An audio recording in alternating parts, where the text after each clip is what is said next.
दोस्तों मारी कुच्चूनी मौज चैनल में आपનું સ્વાગત છે। આજના વિડીયોમાં આપણે વાત કરવા જઈ રહ્યા છીએ કે ફાઇનલી આ ક્યુટ કાનોડાનું એટલે કે છોટુ બેબીનું નામ શું રાખવાનું છે, ફાઇનલ શું ડિસિઝન કર્યું, હવે તેની ફાઇનલી રાશિ આવી ગઈ, શું કાજલ બેનીભાઈ એનું નામ પાડવા માટે આવવાના છે, રણજીતભાઈએ તેનું આ શું નામ પાડી દીધું અને તેમના મમ્મી પપ્પા અચાનક કાજલબેનના ઘરે કેમ ગયા, કોને કોને પેડાવી છે, આ બધી જ માહિતી મળશે તમને આપણા આ વિડીયોમાં। મારી ચેનલ ઉપર નવા હોય તો ચેનલને ફટાફટ લાઈક શેર એન્ડ સબસ્ક્રાઇબ કરી દો। Full video in life of Thakor channel દોસ્તો ફૂલ વિડીયોને લઈ ડિસ્ક્રિપ્શનમાં મૂકેલી છે, ત્યાં જઈ તમે આખો વિડીયો વોચ કરી શકો છો। આવી ટૂંકી ટચુકડી લાઈવ લેટેસ્ટ ટ્રેન્ડિંગ માહિતી મેળવવા માટે કરી દો મારી ચેનલને ફટાફટ સબસ્ક્રાઇબ। તો ચાલો દોસ્તો વધારે રાહ ન જોતા આપણે વિડીયોની શરૂઆત કરી દઈએ। તમે વિડીયોમાં લાઈવ જુઓ કે રણજીતભાઈએ આજે તો બધાને પેડા આવે છે, આ જુઓ તો ખરા, છોટુ બેબીની ખુશીમાં ઘરે મહેમાનો આવ્યા હતા, એમને પણ બધા લોકોને પેડા આવે છે અને બધાને મોં મીઠું કરાવ્યું।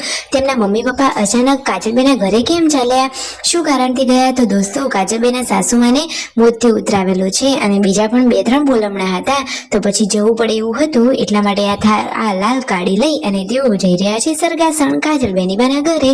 રાકેશભાઈ તેમની સાથે ગયા છે ને વિયુ અને યશુ પણ તેમની સાથે જ છે। આજે તો સંજયભાઈએ દાળનો વઘાર કરી દીધો છે અને મસ્ત મજાની લાલ ચટાકેદાર દાળ રેડી છે, તો જમવાનું મસ્ત મજાનું રેડી થઈ ગયું છે। દાળ ભાત અને છાશ લઈ રણજીતભાઈ જમવા માટે બેસી ગયા છે અને આજે તો છોટુ બેબીની કોને સ્નાન કરાવ્યું, આજે તો દાદીમાં ગયા છે તો સંજયભાઈએ જ તેને નવડાવી લીધું। મિતાંશ તો આજે જુઓ કેવો રીસાયો, અરે નાનો છે નટખટ કાનોડો, પણ આ બીજા કાનોડાને તમે કેમ તેડ્યો, મને કેમ નહીં, જુઓ તો ખરા, એ તો હવે ખોળામાંથી ઉતરતો જ નથી, સંજયભાઈના ખોળામાં બેસી ગયો છે, સંજયભાઈને ઉતારે છે પરંતુ એ તો ઉતરવાનું નામ જ નથી લેતો। અરે છોટુ બેબી એટલે કે એના નાના ભાઈને તેડ્યા અને એને કેમ નહીં, જુઓ તો ખરા, આટલો નાનો છે પણ કેટલી ખબર પડે છે। દોસ્તો છોટુ બેબીને વ્યવહારમાં કેટલા પૈસા આવ્યા, બધા લોકો મહેમાન આવ્યા હતા તો છોટુ બેબીને કુલ કેટલા પૈસા આવ્યા તમને ખબર છે ને, મિતાંશ વખતે કેટલા આવ્યા હતા, મિતાંશને કદાચ 20 થી 22 હજાર આવ્યા હતા અને છોટુ બેબીને અત્યાર સુધીના 12 થી 15 હજાર જેટલા થયા છે અને બીજા પણ હજુ આવશે। દોસ્તો શું તમારામાં આવો બોલમણાનો રિવાજ હોય તો જલ્દીથી કમેન્ટ કરો। અને દોસ્તો આજે તો છોટુ બેબીની ફાઇનલી રાશિ આવી ગઈ છે અને એનું નામકરણ કરવાનું છે, શું નામ રાખવામાં આવશે, કાજલબેનીબા આવવાના છે, બધી જ માહિતી તમને આ વિડીયોમાં મળશે। વિડીયોને સ્કીપ કર્યા વગર અંત સુધી જોજો। યશુની વિયુ અહીંયા બેઠા હતા અને મકાઈ શેકાવવા માટે, રાત્રે બધા લોકો અહીંયા સાથે જમવા માટે બેસી ગયા છે। જમવામાં છે સરસ મજાની કઢી, બાજરીના રોટલા અને ખીચડી અને દૂધ।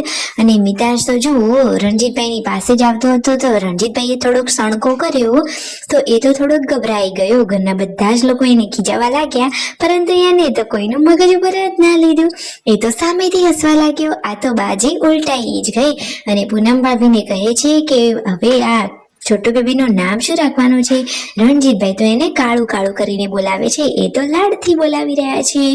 અને દોસ્તો આજે સંજયભાઈ જણાવી રહ્યા છે તો ફાઇનલી કે અમારા આ છોટુ બેબીની રાશિ આવી ગઈ છે, તેની રાશિ ધન રાશિ છે, તો એના અક્ષર આવે છે ભ, ય, ધ અને બ, તો પછી એના ઉપરથી જલ્દીથી તમને જે નામ ખબર હોય જલ્દીથી કોમેન્ટ કરો।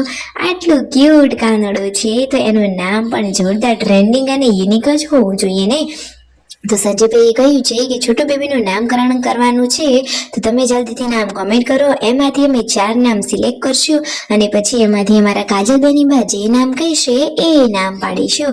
અરે દોસ્તો એવું સાંભળવામાં આવે છે કે કાજલબેનીબાને તો સ્પેશિયલ સંજયભાઈ લેવા જવાના છે જ્યારે નામકરણ કરવાનું થશે ત્યારે, અને બેનીબા જ્યારે નામ પાડશે ત્યારે આ સંજયભાઈ તેમને સરસ મજાની કોઈ ગિફ્ટ પણ આપવાના છે, તો એ બધી માહિતી પણ આપણી ચેનલ ઉપર ફટાફટ આવતી રહેશે। વિયુ પણ કહી રહી છે કે ગાઈસ તમે મારા આ નાનકડા ભાઈનું નામ જલ્દીથી કોમેન્ટ કરો જેથી અમે ફટાફટ નામ પાડી શકીએ, જેથી છોટુ બેબીમાંથી એને છુટકારો મળે અને એક નવા નામની શરૂઆત થઈ જાય। પહેલા જમાનામાં તો બધા એમનેમ જ નામ પાડી દેતા હતા, એવી બધા લોકો ઘરમાં અત્યારે વાતોચીતો કરી રહ્યા છે। અને દોસ્તો પૂનમ ભાભીનું નામ તો પૂનમના દિવસે જન્મ થયો તો એટલા માટે પડ્યું હતું, લાઈક શેર એન્ડ સબસ્ક્રાઇબ।